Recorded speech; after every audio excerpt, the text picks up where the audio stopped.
नमस्कार दोस्तों आज हम प्रेजेंट पास्ट और फ्यूचर के कंटिन्यूअस टेंसेस के सेंटेंसेस को बनाना सीख रहे हैं। लेकिन इनके माध्यम से मैं एक बार फिर से आपको इंग्लिश के सेंटेंसेस बनाने के सभी कॉन्सेप्ट्स बताना चाह रहा हूं, ताकि आपके लिए आगे के नो टेंसेस के सेंटेंसेस को समझना बाएं हाथ का खेल हो जाए। देखिए, आज के सेंटेंसेस की हमारी मेन वर्ब है प्ले, खेलना। अब लेकिन सेंटेंसेस के स्ट्रक्चर को बनाने का मुख्य खेला खेलती है हेल्पिंग वर्ब, न कि मेन वर्ब। तो फिर मेन वर्ब को मेन वर्ब क्यों कहते हैं? मेन वर्ब को मेन वर्ब इसलिए कहते हैं क्योंकि वर्ब को उसका कोर मीनिंग या सेंटेंस में जो क्रिया हो रही है या जो कार्य हो रहा है उसका मूल अर्थ मेन वर्ब ही देती है। और दूसरा, मेन वर्ब अपने दम पर बिना हेल्पिंग वर्ब के एक सेंटेंस बना सकती है, जैसा हमने प्रेजेंट सिंपल और पास्ट सिंपल के बेसिक पॉजिटिव सेंटेंसेस को बनाते वक्त देखा था। लेकिन हेल्पिंग वर्ब अपने दम पर एक सेंटेंस नहीं बना सकती। लेकिन जब भी मेन वर्ब को हेल्पिंग वर्ब का साथ मिल जाता है तो हेल्पिंग वर्ब मेन वर्ब की पूरी मदद करते हुए, पूरी हेल्प करते हुए सेंटेंस का स्ट्रक्चर यानी वाक्य की बनावट का लगभग पूरा काम खुद करती है। और मेन वर्ब हमेशा वर्ब का एस्पेक्ट यानी क्रिया या कार्य की स्थिति के जो कार्य वाक्य में कर्ता द्वारा किया जा रहा है वो किस स्थिति में है। अगर वो कार्य इंडेफिनिट स्थिति में है यानी अनिश्चित स्थिति में है तो मेन वर्ब की V1, V5 और V2 काम आती हैं। प्रेजेंट इंडेफिनिट में V1, प्रेजेंट सिंपल और प्रेजेंट इंडेफिनिट एक ही बात है, और प्रेजेंट इंडेफिनिट में V1 और V5 काम आती हैं, और पास्ट इंडेफिनिट में ये V2 काम आती है। यानी प्रेजेंट और फ्यूचर इंडेफिनिट में फिर से ये V1 काम आती है, क्योंकि फ्यूचर इंडेफिनिट में एक आवश्यक भविष्यकाल सूचक हेल्पिंग वर्ब या शब्द के रूप में विल मॉडल वर्ब को जोड़ दिया जाता है। और उसकी ये खूबी होती है मॉडल वर्ब की कि जो भी वर्ब उसके बाद आती है उसको वो अपना रूप नहीं बदलने देती। इसीलिए इनफैक्ट फ्यूचर जो टेंसेस हैं उनमें टेंसेस का जो मूल गुण होता है कि क्रिया के रूप में परिवर्तन यानी वर्ब फॉर्म में चेंजेस वो नहीं हो पाते फ्यूचर टेंसेस में उस विल के कारण। इसलिए एक बार आप इन वर्ब फॉर्म के चेंजेस को समझने के लिए फ्यूचर टेंस को थोड़ा दिमाग से अलग रखिएगा, क्योंकि वहां टेंसेस वाले चेंजेस आपको देखने को ही नहीं मिलेंगे। अब देखिए, ये तो तीन जो फॉर्म है, ये पांचों फॉर्म जो है ना, इन्हीं से टेंसेस बनते हैं। किसी भी मेन वर्ब के ये 5 फॉर्म है। तो ये 3 फॉर्म तो सिर्फ सिंपल या इंडेफिनिट टेंसेस में काम आ गए। बाकी के बचे ये 2, इससे 3 टेंस बनेंगे और इससे 6 टेंस बनेंगे, जो आज हमारी मेन वर्ब की फॉर्म है। जो प्रेजेंट, पास्ट और फ्यूचर परफेक्ट होते हैं वो V3 या थर्ड फॉर्म यानी पास्ट पार्टिसिपल से बनते हैं। मेन वर्ब की ये फॉर्म होती है परफेक्ट टेंसेस में। और जो कंटिन्यूअस टेंसेस होते हैं, चाहे से प्रेजेंट, पास्ट और फ्यूचर के सिंपल कंटिन्यूअस टेंसेस हो या प्रेजेंट, पास्ट और फ्यूचर के परफेक्ट कंटिन्यूअस टेंसेस हो, उनमें मेन वर्ब का रूप ये रहता है V4 या फोर्थ फॉर्म या प्रेजेंट पार्टिसिपल। अच्छा, प्रेजेंट सिंपल कंटिन्यूअस और परफेक्ट कंटिन्यूअस, इस तरह से हम 2 भेद कर सकते हैं कंटिन्यूअस टेंसेस के, ठीक है। और परफेक्ट कंटिन्यूअस में फिर से यही रूप क्यों आता है? क्योंकि आप उसके नाम में देखिए, पहले परफेक्ट है फिर कंटिन्यूअस है, तो लास्ट में होती है मेन वर्ब। तो मेन वर्ब का रूप कौन सा होगा? कंटिन्यूअस, ठीक है। अब हम एक बार फिर से इन फॉर्म्स पे नजर डाल रहे हैं कि ये 3 फॉर्म क्यों हैं इंडेफिनिट एस्पेक्ट में। वो इसलिए है क्योंकि वहां बेसिक पॉजिटिव सेंटेंस में इन मेन वर्ब्स को हेल्पिंग वर्ब की हेल्प नहीं मिलती, इसीलिए इसी मेन वर्ब को सब्जेक्ट यानी कर्ता के अनुसार बदलना पड़ता है और यहां ये टेंस यानी समय के अनुसार बदलना पड़ता है। इनके हम एग्जाम्पल एक बार हम वापस से देखते हैं ताकि आपको समझना थोड़ा आसान हो जाए। अच्छा, इसके बाद के जो 9 टेंसेज हैं वो बहुत आसान है, क्योंकि वहां बेसिक पॉजिटिव सेंटेंस में भी हेल्पिंग वर्ब आ जाएगी, और हेल्पिंग वर्ब आ गई तो स्ट्रक्चर को समझना बहुत आसान हो जाएगा, क्योंकि सारा काम हेल्पिंग वर्ब ही करेगी। मेन वर्ब हमेशा ये वर्ब एस्पेक्ट यानी क्रिया या कार्य की स्थिति दर्शाने वाले रूप में बनी रहेगी। तो एक बार चलिए हम फिर से प्रेजेंट और पास्ट का इंडेफिनिट देखते हैं और फ्यूचर का इंडेफिनिट भी देखते हैं, जिनमें ये तीनों काम आ जाते हैं। देखिए, ये प्रेजेंट इंडेफिनिट वाले टेंसेस थे और इनमें हमारी मेन वर्ब थी लाइक। अब अगर ये प्लूरल है, सब्जेक्ट्स आई और यू सिंगुलर होते हैं लेकिन प्लूरल वर्ब फॉर्म लेते हैं, प्लूरल सब्जेक्ट हैं यानी बहुवचन करता है, तो मेन वर्ब को भी प्लूरल फॉर्म में आना पड़ा, क्योंकि यहां हेल्पिंग वर्ब नहीं है, बेसिक पॉजिटिव सेंटेंसेस हैं ये, इसलिए यहां मेन वर्ब को काम करना पड़ रहा है। और जब सिंगुलर सब्जेक्ट होगा, थर्ड पर्सन सिंगुलर, तो मेन वर्ब को भी अपने सिंगुलर फॉर्म में आना पड़ा। अच्छा, ये ध्यान रखिएगा कि वर्ब में एस या ई एस लगकर सिंगुलर बनता है, ये बिल्कुल उल्टा है, उलट है। नाउन में एस या ई एस लग के प्लूरल यानी बहुवचन बनता है, जबकि वर्ब में एस या ई एस लग के सिंगुलर यानी एक वचन बनता है। तो बेसिक पॉजिटिव सेंटेंस में हेल्पिंग वर्ब नहीं होने के कारण मेन वर्ब के देखिए दो रूप आ गए। ये देखिए, ये हमारी मेन वर्ब है, ये प्रेजेंट सिंपल प्लूरल के लिए ये V1 और present simple third person singular के लिए ये V5। लेकिन जब हेल्पिंग वर्ब आई, और हेल्पिंग वर्ब है डू, तो हेल्पिंग वर्ब जो है वो प्लूरल सब्जेक्ट और सिंगुलर सब्जेक्ट के अनुसार अपना रूप बदलेगी, डू और डज। ठीक है, इसमें ईएस लग गया, ये सिंगुलर बन गई।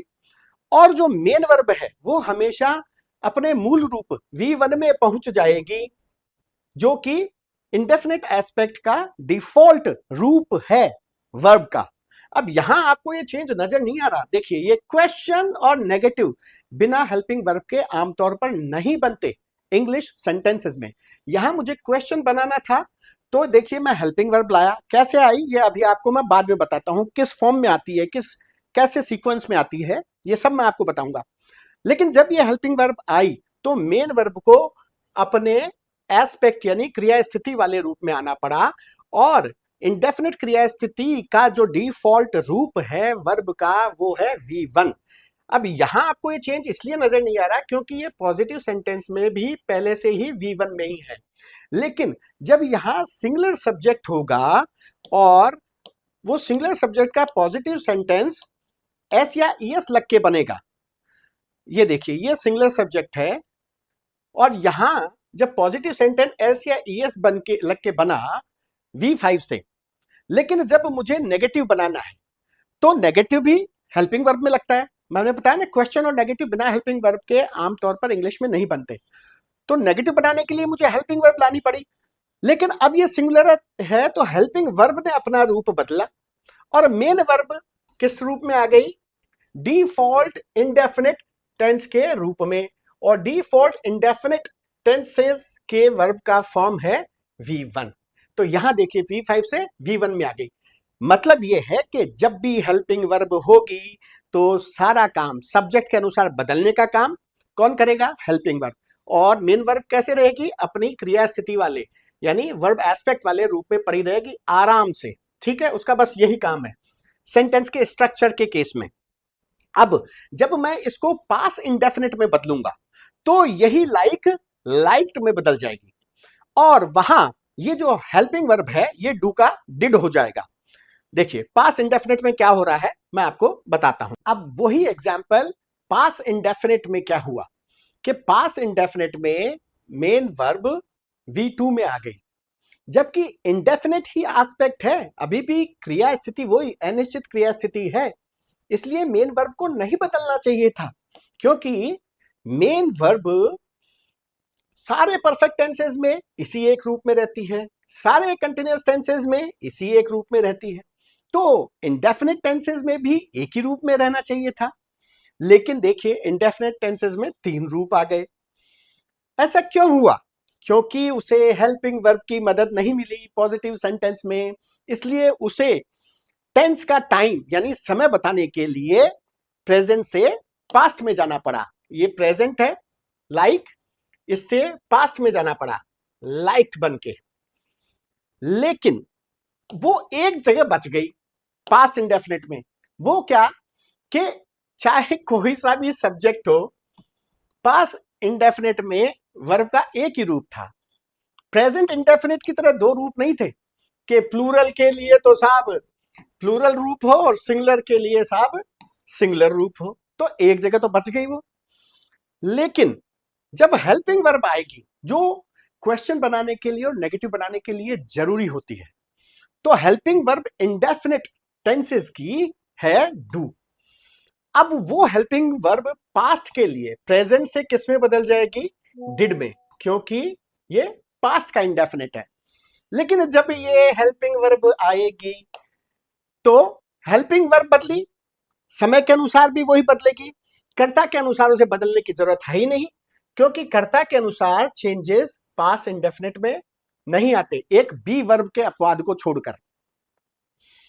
और जब ये हेल्पिंग वर्ब आई तो इसी ने समय दिखा दिया, प्रेजेंट का पास्ट कर दिया। तो अब जो मेन वर्ब है वो किस रूप में आ जाएगी? अपने डिफॉल्ट क्रिया स्थिति या कार्य की स्थिति वाले रूप में। और इंडेफिनिट यानी अनिश्चित क्रिया स्थिति का डिफॉल्ट वर्ब फॉर्म है V1। हालांकि वर्ब का ही इंडेफिनिट फॉर्म वो भी है V2 भी, और ये भी है V5 भी, लेकिन डिफॉल्ट जो वास्तव में माना जाता है वो है V1, क्योंकि ये शुरुआती रूप है, डिक्शनरी रूप है। तो अनिश्चित क्रिया स्थिति के लिए इसे डिफॉल्ट वर्ब फॉर्म माना जाता है। तो ये आ गई हमेशा जब भी हेल्पिंग वर्ब नजर आएगी, चाहे डू हो, चाहे डज हो, चाहे डिड हो। अब फ्यूचर के सिंपल को देखिए। लेकिन उससे पहले अब आप ये समझ गए कि कैसे मेन वर्ब ने अपने ही दम पर एक सेंटेंस बना डाला। ये देखिए, यहां हेल्पिंग वर्ब नहीं है, इसी ने बना लिया सेंटेंस, मेन वर्ब नहीं। यहां हेल्पिंग वर्ब नहीं है, मेन वर्ब ने ही सेंटेंस बना लिया। लेकिन इसके चक्कर में इसे ही रूप बदलना पड़ गया क्योंकि हेल्पिंग वर्ब की मदद नहीं मिली। दूसरी बात, ये जो चेंजेस है ना, सब्जेक्ट के अनुसार चेंजेस, सिंगुलर और प्लूरल सब्जेक्ट के अनुसार चेंजेस, ये मेनली गुण है प्रेजेंट टेंसेस के। हालांकि पास के कंटिन्यूअस टेंस में भी आपको ये झेलना पड़ेगा, क्योंकि वहां जो हेल्पिंग वर्ब है वो है बी, और बी वर्ब की एक्सेप्शनल बातें कई सारी हैं। उनमें एक ये भी है कि पास्ट में भी, पास्ट इंडेफिनिट में भी उसके दो रूप हैं, वॉज और वर। तो जब वो कंटिन्यूअस टेंसेस में एक हेल्पिंग वर्ब की तरह काम करती है, तो वो जो सिंगुलर सब्जेक्ट्स हैं उनके साथ तो वॉज के रूप में आएगी, और प्लूरल सब्जेक्ट्स के साथ वर के रूप में आएगी। और आई एक अलग ही केस बनेगा, उसके साथ भी वो सिंगुलर रूप में आएगी, क्योंकि बी वर्ब भी एक ऐसी वर्ब है जिसका आई के साथ सिंगुलर फॉर्म आता है। वो प्रेजेंट कंटिन्यूअस में एम के रूप में एक अलग ही रूप में आ जाएगी, और पास्ट कंटिन्यूअस में वॉज रूप देगी, वर नहीं लेगी। तो वहां भी आपको ये झेलना पड़ेगा पास्ट कंटिन्यूअस में। और बाकी जो है सब्जेक्ट के वचन के अनुसार, सिंगुलर या प्लूरल के अनुसार चेंजेस जो है वो मेनली होते हैं प्रेजेंट टेंस में या फिर होते हैं पास्ट कंटिन्यूअस में। ठीक है, अब हम फ्यूचर का इंडेफिनिट एस्पेक्ट देखते हैं। अब ये है फ्यूचर इंडेफिनिट का एग्जाम्पल, जिसमें ये विल एक आवश्यक भविष्यकाल सूचक शब्द के रूप में आई हुई मॉडल हेल्पिंग वर्ब है, जो सभी फ्यूचर टेंसेस में नजर आएगी। और इसीलिए वो अपने जस्ट बाद आने वाली किसी भी वर्ब को उसका रूप नहीं बदलने देगी, वो हमेशा V1 में ही नजर आएगी। और ये ट्रेंड आपको सारे फ्यूचर टेंसेस में नजर आएगा। और किसी भी सब्जेक्ट के लिए वो का वो ही रहता है फॉर्मेट, विल सबसे पहले आती है हेल्पिंग वर्ब के रूप में। अब ये सिंपल टेंस है, सिंपल टेंस में उन्हें सिंपल इसलिए कहा जाता है क्योंकि उनमें बेसिक पॉजिटिव सेंटेंस सिर्फ मेन वर्ब से बन जाना चाहिए। बाकी कॉम्प्लेक्स टेंसेस कहलाते हैं क्योंकि उनमें बेसिक पॉजिटिव सेंटेंस भी मेन वर्ब के साथ हेल्पिंग वर्ब लगाने से बनता है, इसलिए उन्हें कॉम्प्लेक्स कहते हैं। पर वो एक्चुअली आसान होते हैं, वर्ब फॉर्म की वजह से वो कॉम्प्लेक्स हैं, पर होते वो आसान है समझने में। चलिए, अब ये साला सिंपल होते हुए भी देखिए कॉम्प्लेक्स फॉर्म में आ गया कि साले हेल्पिंग वर्ब जबरदस्ती घुसेड़ दी इसमें, लेकिन ये आवश्यक है। अच्छा, इसीलिए कई ग्रामेरियन और जो लिंग्विस्ट हैं वो इस फ्यूचर टेंस को तो एक्चुअली टेंस मानते ही नहीं है, क्योंकि ये क्रिया के रूपों में टेंस के अकॉर्डिंग तो परिवर्तन होने ही नहीं देती। अच्छा, अब चूंकि ये विल हेल्पिंग वर्ब इसमें पहले से विद्यमान है, तो चाहे नेगेटिव बनाना हो चाहे क्वेश्चन बनाना हो, बस यही विल काम आ जाएगी। और जब भी हेल्पिंग वर्ब होती है तो मूल मेन वर्ब हमेशा अपने मूल रूप में रहेगी, और वैसे ही विल ने इसको अपना रूप नहीं बदलने दिया था। तो ये फ्यूचर वाले टेंसेस तो बहुत आसान है समझना, इनके सेंटेंस के स्ट्रक्चर को। अब हमारे कंटिन्यूअस टेंसेस देखो। अब इंडेफिनिट वाले प्रेजेंट, पास्ट और फ्यूचर इंडेफिनिट टेंसेस के बाद आने वाले कंटिन्यूअस एस्पेक्ट के प्रेजेंट, पास्ट, फ्यूचर, और परफेक्ट एस्पेक्ट के प्रेजेंट, पास्ट, फ्यूचर, और परफेक्ट कंटिन्यूअस एस्पेक्ट के प्रेजेंट, पास्ट और फ्यूचर, ये नो टेंसेस बनाना आसान है, क्योंकि इनके शुरुआती बेसिक पॉजिटिव सेंटेंस में ही हेल्पिंग वर्ब आ जाती है। अच्छा, इसे हम बेसिक पॉजिटिव सेंटेंस क्यों कहते हैं? क्योंकि इसी में रूप परिवर्तन करके, यानी इसमें सब्जेक्ट और वर्ब के क्रम को उल्टा करके हम क्वेश्चन बनाते हैं, और इसी में नॉट लगाकर हम नेगेटिव बनाते हैं, इसलिए इसे आधारभूत सकारात्मक वाक्य कहते हैं। अच्छा, अब जो हेल्पिंग वर्ब है वो पॉजिटिव सेंटेंसेस में भी 3 काम करती है। क्वेश्चन और नेगेटिव तो उसके बिना बन ही नहीं सकते, वो ही बनाती है। पॉजिटिव सेंटेंसेस के भी 4 में से 3 काम हेल्पिंग वर्ब ही करती है, और मेन वर्ब सिर्फ एक काम करती है, और वो है वर्ब का एस्पेक्ट, यानी क्रिया या कार्य की स्थिति बताना। एक्चुअली टेंसेस के 2 पार्ट होते हैं, एक टेंस का टाइम यानी काल, और दूसरा जो कार्य या वर्ब कर रही है उस कार्य की स्थिति, कि जब वो कार्य जिस काल में हुआ और जिस समय हुआ, उस समय उस कार्य की स्थिति कैसी थी। कार्य उस समय लगातार हो रहा था यानी कंटिन्यूअस क्रिया स्थिति थी, या कार्य उस समय तक परफेक्ट हो चुका था यानी पूर्ण हो चुका था यानी परफेक्ट क्रिया स्थिति थी। तो 2 चीजें होती है, इनमें से मेन वर्ब सिर्फ एस्पेक्ट यानी कार्य की स्थिति दर्शाती है। अगर कंटिन्यूअस एस्पेक्ट है यानी लगातार हो रहे काम की स्थिति है, तो मेन वर्ब हमेशा V1 प्लस ing फॉर्म में रहेगी, चाहे प्रेजेंट हो, चाहे पास्ट हो, चाहे फ्यूचर हो, काल कोई सा भी हो। जबकि हेल्पिंग वर्ब वो न सिर्फ टाइम के अनुसार चेंज होगी, बल्कि एस्पेक्ट यानी क्रिया की स्थिति भी दर्शाएगी, क्योंकि हर पर्टिकुलर क्रिया स्थिति या एस्पेक्ट के लिए एक पर्टिकुलर हेल्पिंग वर्ब होती है। जैसे कंटिन्यूअस एस्पेक्ट के लिए हेल्पिंग वर्ब बी काम आती है, परफेक्ट एस्पेक्ट के लिए हेल्पिंग वर्ब हैव काम आती है, और परफेक्ट कंटिन्यूअस के लिए हेल्पिंग वर्ब हैव और बी दोनों काम आती है, और हैव के प्रभाव के कारण बी का V3 या थर्ड फॉर्म बन जाता है, एंड दैट इज बिन। सो उसकी हेल्पिंग वर्ब हो जाती है हैव बिन। तो न सिर्फ टाइम बताती है बल्कि एस्पेक्ट भी बताती है, और इसके अलावा हेल्पिंग वर्ब ही सब्जेक्ट के अनुसार एग्रीमेंट करती है, उसके अनुसार तालमेल बैठाती है। उसका नंबर और पर्सन, नंबर यानी कौन से वचन में है, तो उसी के अनुसार उसके वचन में परिवर्तन होता है हेल्पिंग वर्ब के, और सब्जेक्ट के पर्सन के अनुसार भी परिवर्तन हेल्पिंग वर्ब में ही होता है, क्योंकि फर्स्ट और सेकंड पर्सन के सिंगुलर आई और यू प्लूरल वर्ब फॉर्म लेते हैं। तो प्लूरल वर्ब फॉर्म किसकी बनेगी? हेल्पिंग वर्ब की। तो हेल्पिंग वर्ब ही सब्जेक्ट के नंबर और पर्सन के अनुसार बदल रही है, हेल्पिंग वर्ब ही टेंस का टाइम बता रही है और एस्पेक्ट भी बता रही है। तो मेन वर्ब पॉजिटिव सेंटेंसेस में सिर्फ एस्पेक्ट बताने का काम करती है, और चूंकि नेगेटिव और क्वेश्चन भी हेल्पिंग वर्ब से ही बनते हैं, और चूंकि हर क्रिया स्थिति के टेंसेस की एक पर्टिकुलर हेल्पिंग वर्ब होती है, जैसे कंटिन्यूअस क्रिया स्थिति या वर्ब एस्पेक्ट के टेंसेस की हेल्पिंग वर्ब बी होती है, और बी ही वो हेल्पिंग वर्ब ही सेंटेंस को स्ट्रक्चर देती है। इसलिए प्रेजेंट, पास्ट और फ्यूचर कंटिन्यूअस के सेंटेंस के स्ट्रक्चर्स में एकरूपता मिलेगी। और वो एकरूपता इसलिए भी होती है क्योंकि एक पर्टिकुलर एस्पेक्ट या क्रिया स्थिति में मेन वर्ब भी एक ही रूप में रहती है। अगर कंटिन्यूअस एस्पेक्ट है तो मेन वर्ब हमेशा आईएनजी फॉर्म में रहेगी। इसीलिए टेंसेस को किसी एक पर्टिकुलर टाइम के अनुसार पकड़कर नहीं सीखना चाहिए कि प्रेजेंट इंडेफिनिट सीख लिया, फिर कंटिन्यूअस, फिर परफेक्ट और फिर परफेक्ट कंटिन्यूअस। उनमें ज्यादा दिक्कत होती है। आपको सीखना चाहिए एस्पेक्ट या कार्य या क्रिया की स्थिति के अनुसार, क्योंकि उनमें एक रूपता मिलेगी, चाहे प्रेजेंट का कंटिन्यूअस हो, पास्ट का कंटिन्यूअस हो या फ्यूचर का कंटिन्यूअस। और ये अभी आपको हूबहू नजर आएगा।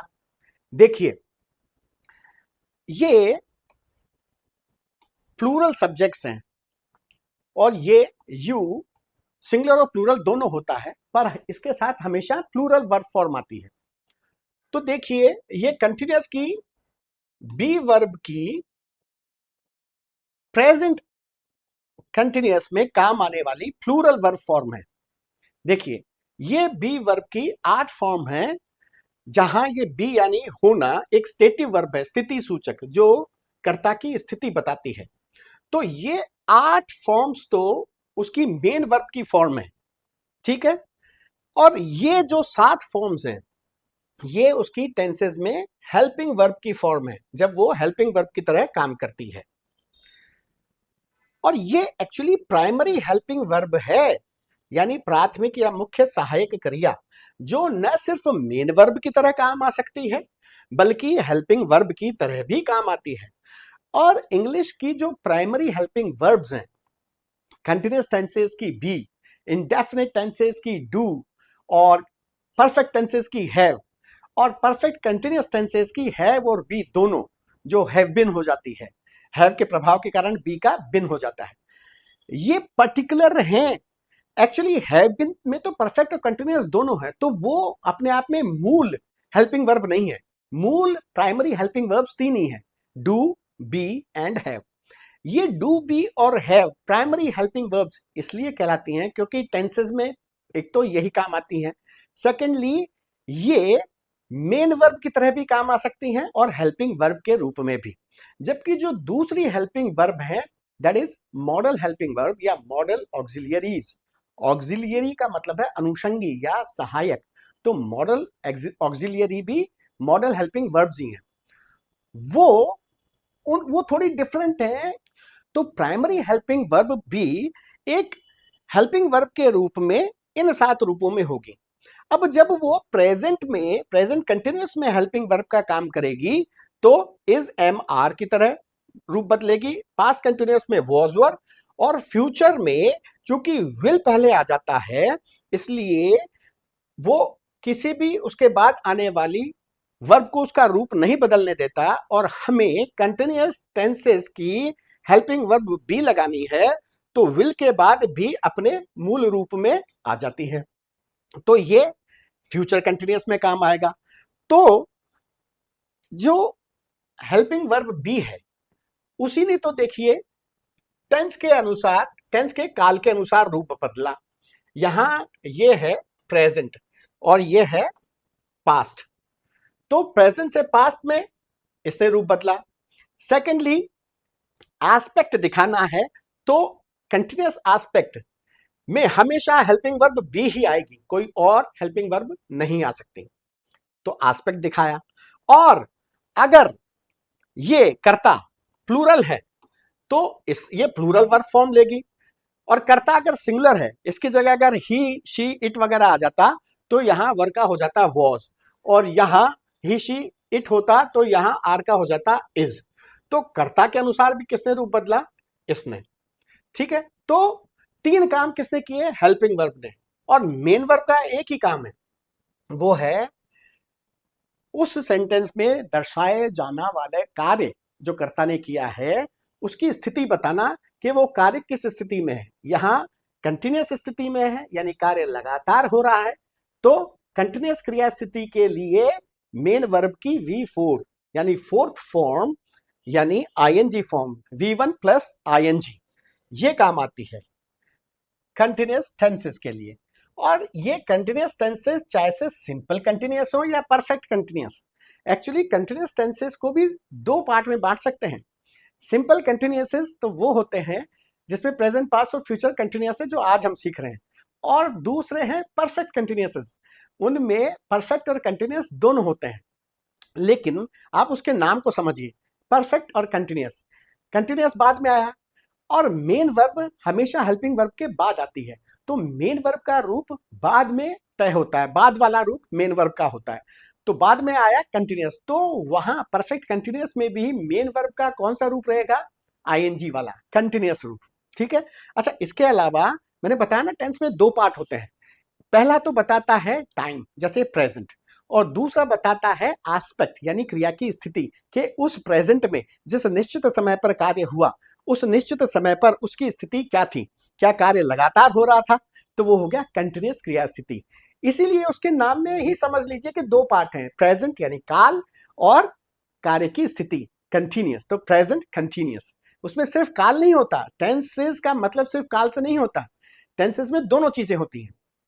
अब मेन वर्ब को तो हमेशा अपने क्रिया स्थिति वाले रूप में बना रहना है।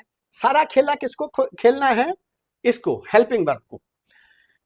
जब प्लूरल सब्जेक्ट्स होंगे तो प्रेजेंट कंटिन्यूअस में आर होगा, जब सिंगुलर सब्जेक्ट्स होंगे तो प्रेजेंट कंटिन्यूअस में इज होगा, और जब आई होगा तो प्रेजेंट कंटिन्यूअस में एम होगा।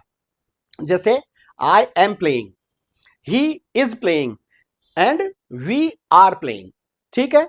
अब इसी को मुझे पास्ट कंटिन्यूअस में बदलना है, तो अगर सिंगुलर है जैसे ही वॉज प्लेइंग, अगर प्लूरल है तो वी वर प्लेइंग। ठीक है।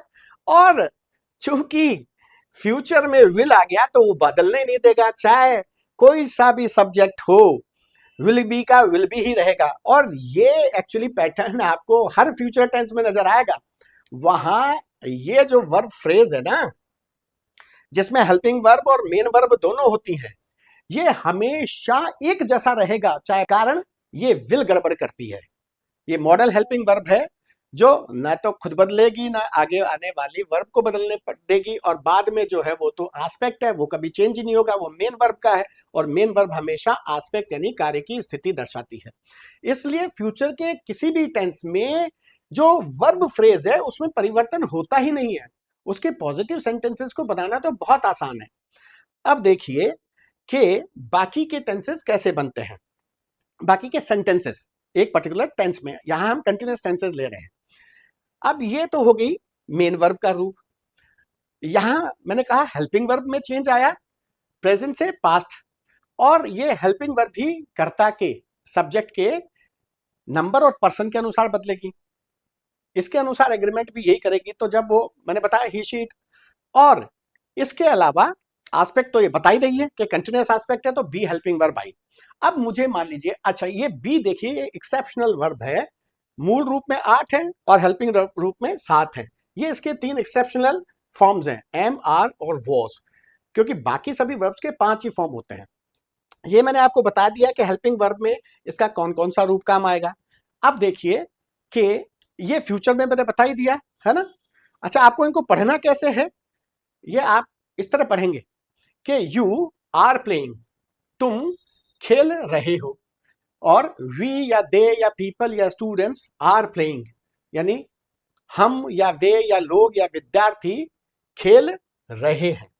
तो अब आप इस हिंदी में भी देखो, ये तो मूल वर्ब मेन वर्ब है जो वाकई में कार्य हो रहा है, और ये जो दो चीजें हैं ये तो प्रत्यय है जो ये दर्शाता है कि स्थिति क्या है कार्य की, जैसे रहा, रही यानी कंटिन्यू हो रहा है, और ये हेल्पिंग वर्ब है हिंदी की जो काल दर्शाती है। तो मेन वर्ब सिर्फ अपने मूल रूप में है, यहां भी देखिए, यहां तो मेन वर्ब कार्य की स्थिति भी नहीं दर्शाती, हिंदी में तो आगे का काम सारा ये करती है, मेन वर्ब अपने मूल रूप में आती है। अच्छा, ये मेन वर्ब जो है ना हिंदी की, वो संस्कृत से आई है, यो के यो उठ के। ये क्रीड का बदला हुआ रूप है, खेल, तो वो क्रीड का मूल रूप क्रीड ही होता है। जैसे लिख का लिख ही होता है संस्कृत में, पठ का वो हिंदी में बिगड़ के पढ़ हो जाता है, पर वो मूल रूप यही है। खेल ना मूल रूप नहीं है, मूल रूप है खेल ना, उसमें प्रत्यय जोड़ दिया गया है। जैसे हमारी इंग्लिश में टू लगा के जोड़ा जाता है उसे, जैसे टू प्ले यानी खेलना, ठीक है। तो यहां भी वही हो रहा है, बस इसमें फर्क यह है हिंदी में कि हिंदी में जो मेन वर्ब है वो पहले आती है और बाकी के जो सफिक्स या हेल्पिंग वर्ब है वो बाद में आती है, जबकि इंग्लिश में हेल्पिंग वर्ब चूंकि सारा काम करती है वो मेन वर्ब के आगे आके खड़ी हो जाती है, मेन वर्ब बाद में आती है, ठीक है। अब देखिए ये तो हो गया टेंस में चेंज। अब मान लीजिए टेंस के काल में चेंज। अब मान लीजिए मुझे और चेंज करने हैं, ये देखिए ये है सिंगुलर, ये नाउन प्रोनाउंस है और ये नाउन्स है, ये सिंगुलर है, ठीक है। तो यहां देखिए ये आर की जगह हो गया इज, जैसे ही इज प्लेइंग, वह खेल रहा है, और शी है तो रही है। तो कौन बदला? Helping verb. मेन वर्ब कैसी रही? अपने किस रूप में? एक ही रूप में जो कार्य की स्थिति कंटिन्यूअस स्थिति को दर्शा रहा, आईएनजी फॉर्म। और जब टेंस वो पास्ट हुआ तो इसका हो गया वॉज। तो कौन बदला? Helping verb. मेन वर्ब का क्या हुआ? अपने कार्य की स्थिति दर्शाने वाले आईएनजी फॉर्म में रही। तो ये देखिए सिंगुलर में यहां भी वही हुआ, ठीक है, ही शी इट, सॉरी, और ये राम सीता, ठीक है, ये तो हो गए सिंगुलर। तो सिंगुलर के अनुसार भी कौन चेंज हो रहा है? Helping verb. अच्छा, एक यहां कहानी थोड़ी सी डिफरेंट है। जो ये देखिए यहां ये जो आय है ना, ये भी वॉज ही लेता है, लेकिन जो प्रेजेंट है, प्रेजेंट में आय एक अलग ही रूप ले लेता है। प्रेजेंट के लिए बी वर्ब का सिंगुलर ये एम है जो अलग है, और ये आय जो है सिर्फ बी वर्ब के साथ सिंगुलर फॉर्म लेता है वर्ब की। प्रेजेंट में एम और पास में वॉज, बाकी सबके साथ प्लूरल फॉर्म ऑफ वर्ब आती है आई की, आई के साथ, सॉरी, किसी भी वर्ब की। और यू के साथ चाहे सिंगुलर हो चाहे प्लूरल, यू हमेशा वो प्लूरल वर्ब फॉर्म लेता है, लेकिन आई के साथ ये एक्सेप्शन है, ठीक है। अब आई के साथ एम आएगा, बाकी सबके साथ, और यहां आई के साथ भी वही वॉज ही आया, बाकी चाहे कोई सा, ये थर्ड पर्सन सिंगुलर है, ठीक है, ये फर्स्ट पर्सन सिंगुलर है और थर्ड पर्सन सिंगुलर, सबके साथ वॉज आया पास्ट में। जबकि प्रेजेंट में ये आई के साथ एक अलग फॉर्म आती है सिंगुलर की, एंड दैट इज एम, ठीक है, कि मैं खेल रहा हूं या खेल रही हूं। अब ये तो हो गई हेल्पिंग वर्ब की बात। अब सारा खेला देखिए हेल्पिंग वर्ब ही खेलेगी। जब क्वेश्चन बनाना होगा तो जो नेचुरल क्रम है कि सब्जेक्ट सबसे पहले, उसके जस्ट बाद वर्ब, तो ये वर्ब फ्रेज आ गया, और वर्ब फ्रेज में मेन वर्ब पीछे काम करेगी हेल्पिंग वर्ब, हेल्पिंग वर्ब आगे। तो ये सब्जेक्ट और वर्ब ये यूं है, सब्जेक्ट वर्ब ये क्रम बन गया, चाहे फिर ऑब्जेक्ट हो, एडवर्बियल हो या कॉम्प्लीमेंट हो, वो सब उसके बाद। अब इसी को अगर क्वेश्चन में बदलना है, ये हो गया मेरा बेसिक पॉजिटिव सेंटेंस। इसी से मैं परिवर्तन करके मैं क्वेश्चन भी बनाऊंगा और नेगेटिव भी बनाऊंगा। जब मुझे इसे क्वेश्चन में बदलना होगा तो मैं इस वर्ब को इस सब्जेक्ट से पहले रख दूंगा, बस, और कुछ नहीं करना। और जब मैं वर्ब को सब्जेक्ट से पहले रखूंगा तो हेल्पिंग वर्ब ही सारा काम करती है, मैंने बताया। तो क्वेश्चन कौन बनाएगा? Helping verb. वो मेन वर्ब को जहमत नहीं उठाने देगी, मेन वर्ब अपनी ही जगह रहेगी और सिर्फ एस्पेक्ट बताएगी, कार्य की स्थिति, और अपनी ही जगह। तो काम सब्जेक्ट के आगे आने का कौन करेगी?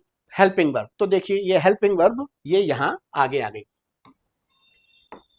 किसके? इस सब्जेक्ट के, ये सब्जेक्ट आ गया, बस बन गया क्वेश्चन। मेन वर्ब वहीं की वहीं, इसको कुछ नहीं करना, सिर्फ क्रिया स्थिति बतानी है, आईएनजी फॉर्म में पड़े रहना है। तो ये एक क्वेश्चन फॉर्मेट बन गया, हेल्पिंग वर्ब पहले लगा दो सब्जेक्ट से, क्वेश्चन बन गया। अब ये मैंने ये यस नो वाला आंसर वाला क्वेश्चन है कि क्या तुम खेल रहे हो या क्या हम खेल रहे हैं। अब इसी में अगर विशिष्ट जानकारी मुझे चाहनी है तो मैं इसी क्वेश्चन फॉर्मेट में वो विशिष्ट जानकारी चाहने वाला वर्ड WH वर्ड लगा दूंगा इससे जस्ट पहले। ये क्वेश्चन फॉर्मेट से जस्ट पहले जो भी मुझे जानकारी चाहिए वो मैंने उससे पहले लगा दी कि व्हाई आर यू प्लेइंग, तुम क्यों खेल रहे हो, ठीक है, या हाउ आर यू प्लेइंग, तुम कैसे खेल रहे हो, ढंग से खेलो। चलिए अब मुझे अगर नेगेटिव बनाना है तो वो भी हेल्पिंग वर्ब की मदद से बनेगा। हेल्पिंग वर्ब में ही नॉट लगा के नेगेटिव बना जाएगा।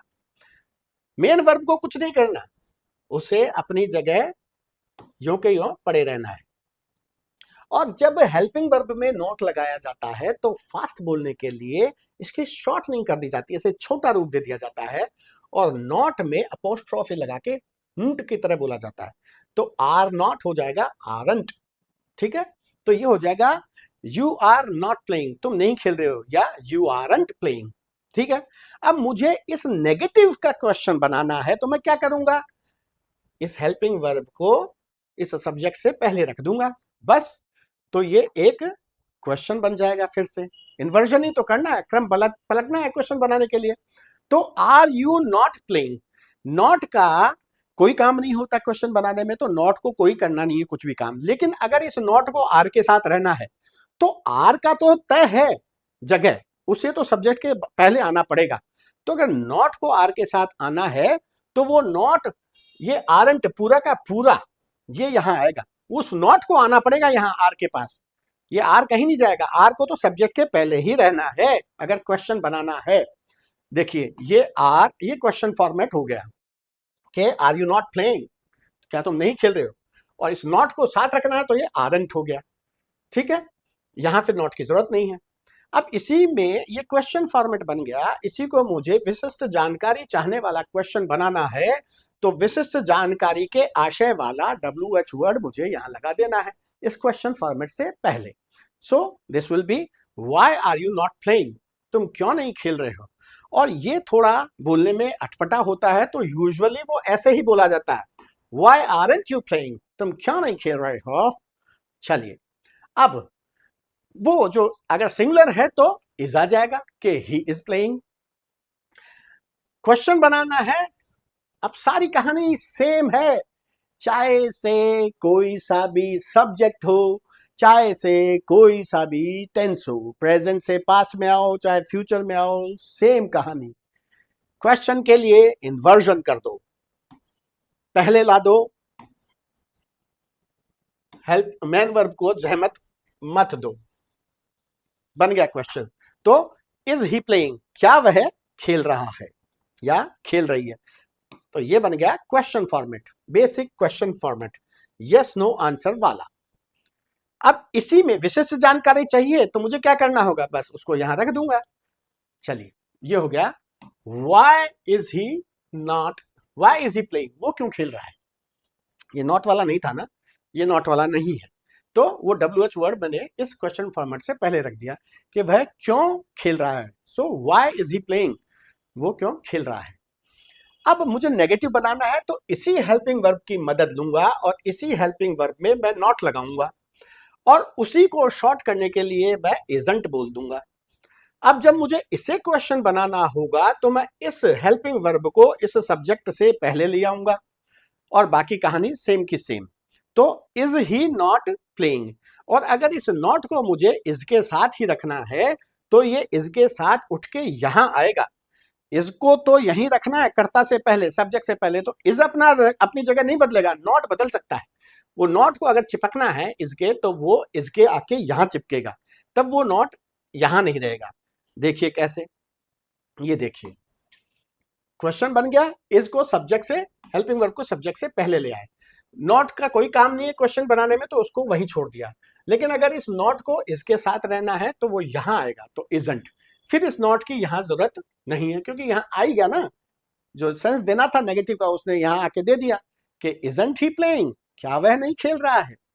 और इसी क्वेश्चन फॉर्मेट को, क्या वाले क्वेश्चन फॉर्मेट में ही विशिष्ट जानकारी चाहने वाला क्वेश्चन बनाने के लिए उसी आशय का WH वर्ड पहले लगा दो कि व्हाई इजंट ही प्लेइंग, वो क्यों नहीं खेल रहा है। अब यही कहानी आई के साथ, एम के साथ, कि आई एम प्लेइंग, मैं खेल रहा हूं। क्वेश्चन बनाना है, एम को पहले ले आओ सब्जेक्ट से, तो ये हो गया एम आई प्लेइंग, क्या मैं खेल रहा हूं।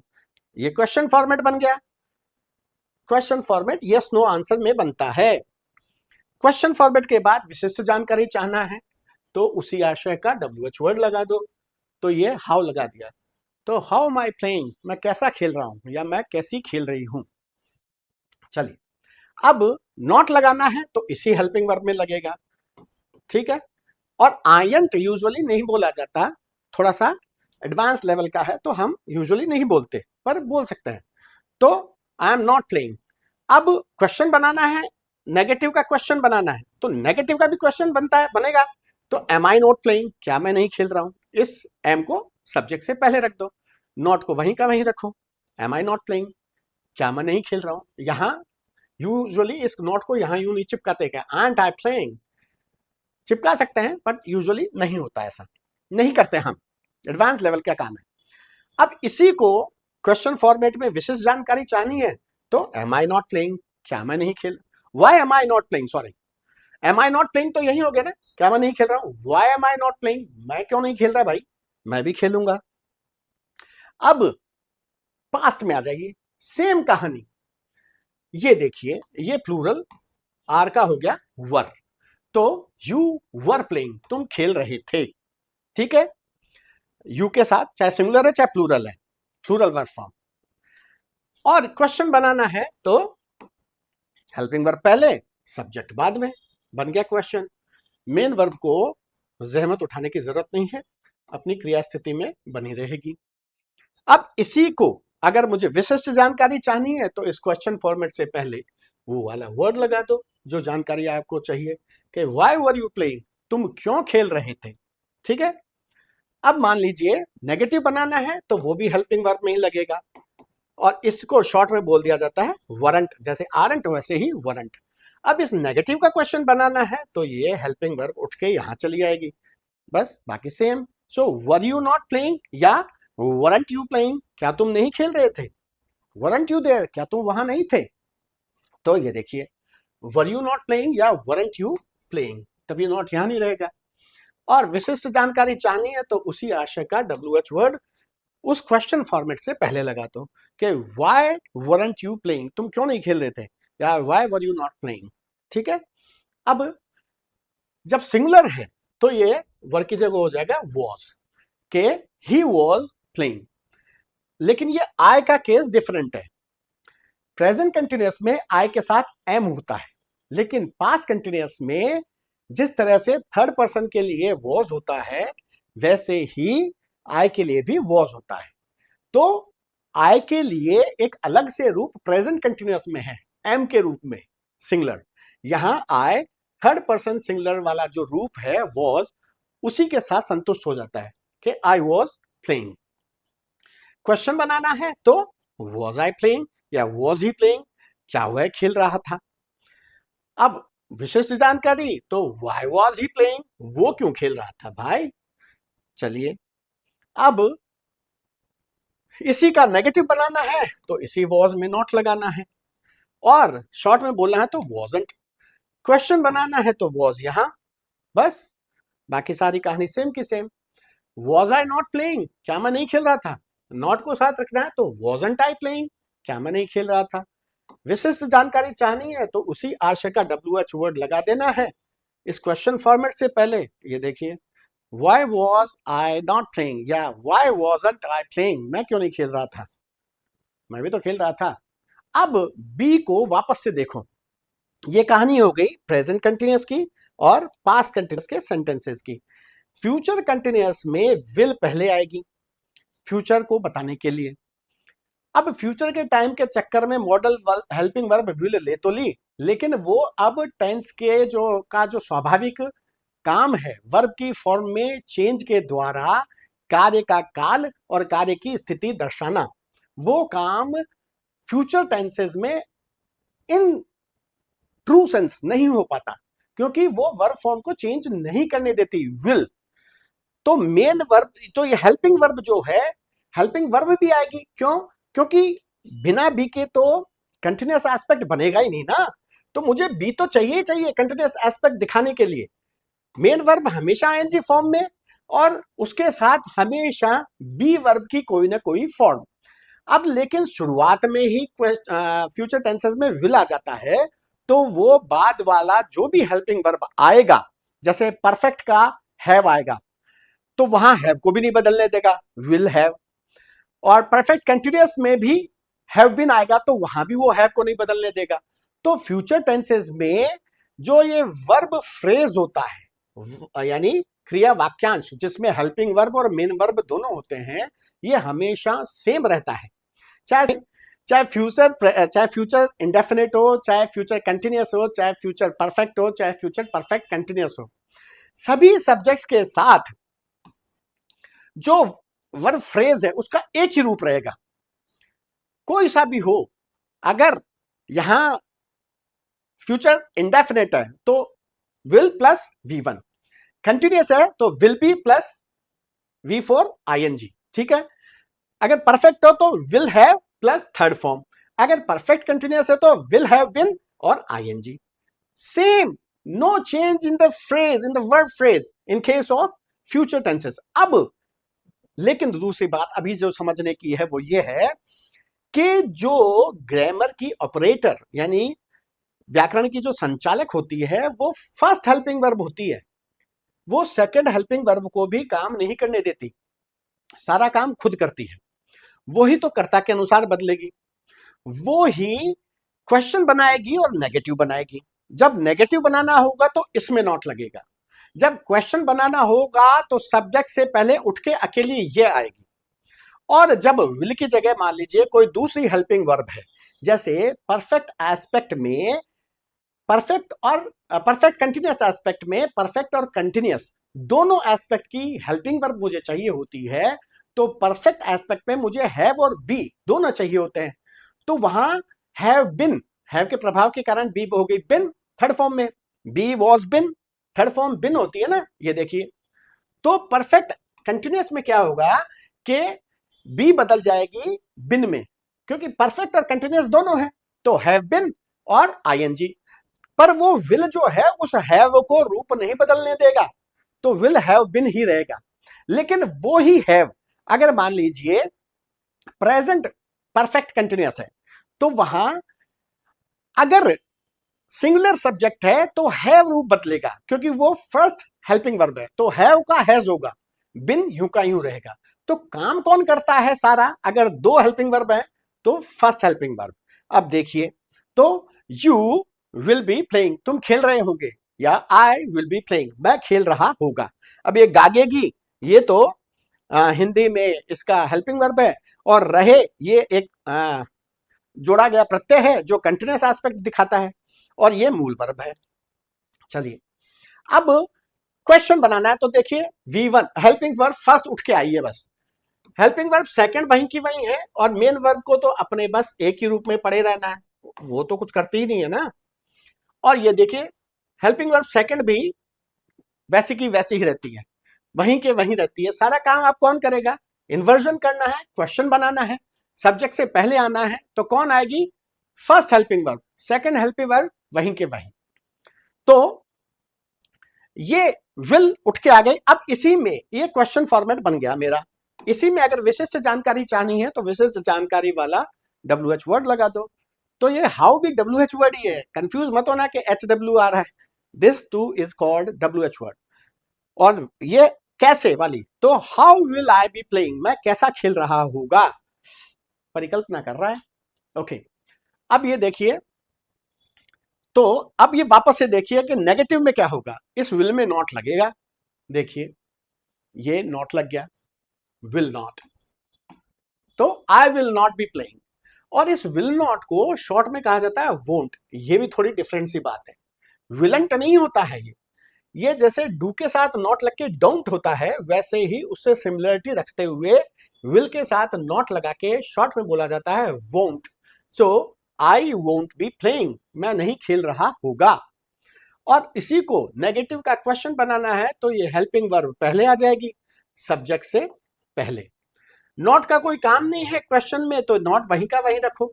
लेकिन अगर इस नॉट को विल के साथ रहना है, तो चूंकि विल को तो यहीं आना है, तो इस नॉट को आना पड़ेगा यहां, इस नॉट को ये देखिए यहां, तो वोंट आई बी प्लेइंग, क्या मैं नहीं खेल रहा होगा। और स्पोकन में यूजुअली ऐसे ही शॉर्ट में बोला जाता है, पर रिटर्न में आपको ये फॉर्म भी मिल सकती है, तो आपको दोनों पता होनी चाहिए। अब ये तो बन गया question format, yes no answer वाला। और विशेष जानकारी चाहिए है तो उसी आशय का WH वर्ड उससे पहले लगा दो। तो why will I not be playing या why won't I be playing, मैं क्यों नहीं खेल रहा होगा, मैं भी खेलूंगा। चलिए, अब हमने प्रेजेंट पास्ट और फ्यूचर के कंटिन्यूअस टेंसेस की के सेंटेंसेस को समझ लिया। यही कहानी आगे आएगी परफेक्ट, प्रेजेंट पास्ट और फ्यूचर परफेक्ट में भी ऐसा ही होगा, यही नियम लगेंगे। प्रेजेंट पास्ट और फ्यूचर के परफेक्ट कंटिन्यूअस में भी यही नियम लगेंगे, इसलिए मैंने आपको ये सब समझाया है। अब हम प्रेजेंट के कंटिन्यूअस को अलग से लेंगे, पास्ट के और फ्यूचर को भी अलग से लेंगे, क्योंकि हमें उनके यूजेस भी समझने हैं। वैसे आपके 75% क्वेश्चंस जो है ना, वो तो सेंटेंस के स्ट्रक्चर से ही पूरे हो जाते हैं, समझ में आ जाते हैं, क्योंकि उनमें गलत सलत स्ट्रक्चर दिया जाता है दूसरे ऑप्शंस में, तो आप उन ऑप्शंस को एलिमिनेट करके आसानी से आंसर तक पहुंच सकते हैं। लेकिन कई बार यूजेस का भी जो है वहां पे यूज आ जाता है कि इस सिचुएशन में कौन सा टेंस यूज होगा, तो उनके यूजेस को भी हमें समझना है और उन्हें हम फॉर्मुलों के साथ याद करेंगे, ताकि आपसे किसी भी तरह की कोई चूक ना होने पाए, जैसा हमने प्रेजेंट पास्ट और फ्यूचर के सिंपल टेंसेज में किया है। तो मिलते हैं अगले वीडियो में प्रेजेंट कंटिन्यूअस के साथ। Till then, bye bye and take care.